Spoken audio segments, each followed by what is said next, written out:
Should any board member ever be expensing more than $5,000 to your condo or HOA? In this video, two of our experts answer that question.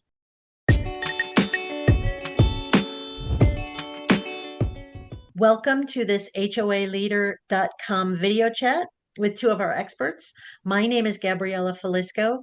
Today, I'm joined by attorneys Alex Noland of California and Robert Ducharme of New Hampshire.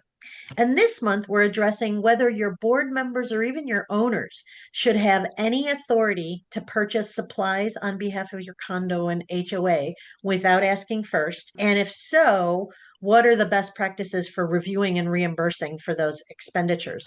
And our question comes because we saw someone online post who said, a board member in their community has requested reimbursement to the tune of $5,000 for things like mileage to free community board events, computers, and printers. So in this video, our experts explain who should have authority to make purchases on behalf of your condo or HOA without asking advice.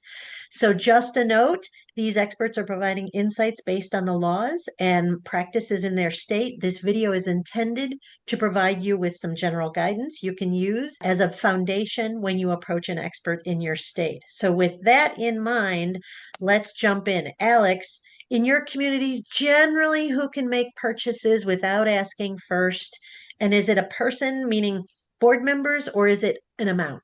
So typically it's the management company. Most associations I work with have professional management. And so typically the management company under the contract has spending authority up to a certain amount for budgeted expenses, emergency items like, back office type stuff. So it's not really common in my experience that board members are actually going out and buying things. Most bylaws that you look at will talk about the fact that there's no compensation paid. It's a volunteer position, but you can be reimbursed for, actual reasonable out-of-pocket expenses that you incur. How do you get that approval ahead of time? I think you do need to get it ahead of time. I don't know that any board member has carte blanche authority to just incur an expense. I think it all should be before the board first, unless it truly is an emergency. So. Okay.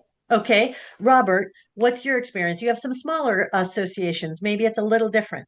Yeah, but can I just say, I want to live in a condo association where as president, I can spend $5,000 a year on anything I want and call it condo related. Right. Just the chuckles make that clear that that's why it's dangerous.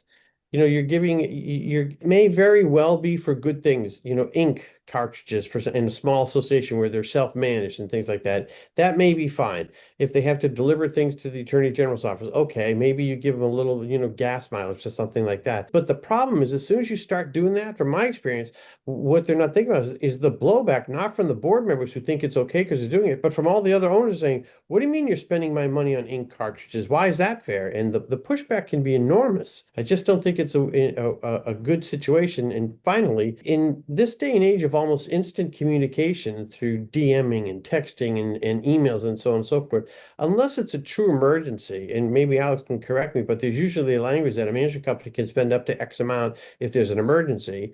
Unless it's an emergency, you can get an answer within a day. And I don't see that anything's a crisis as to why you need to go spend money and then retroactively ask for permission. That's just a recipe for disaster.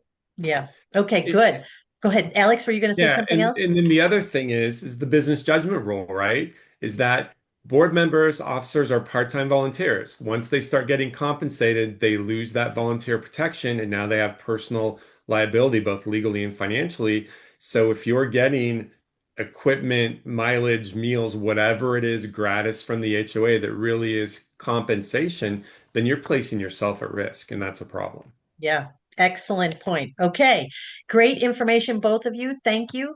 Listeners, please be sure to click the link below to watch the additional extended video where these two experts offer suggestions for how to control this process if some people are allowed to make purchases on behalf of your condo or HOA.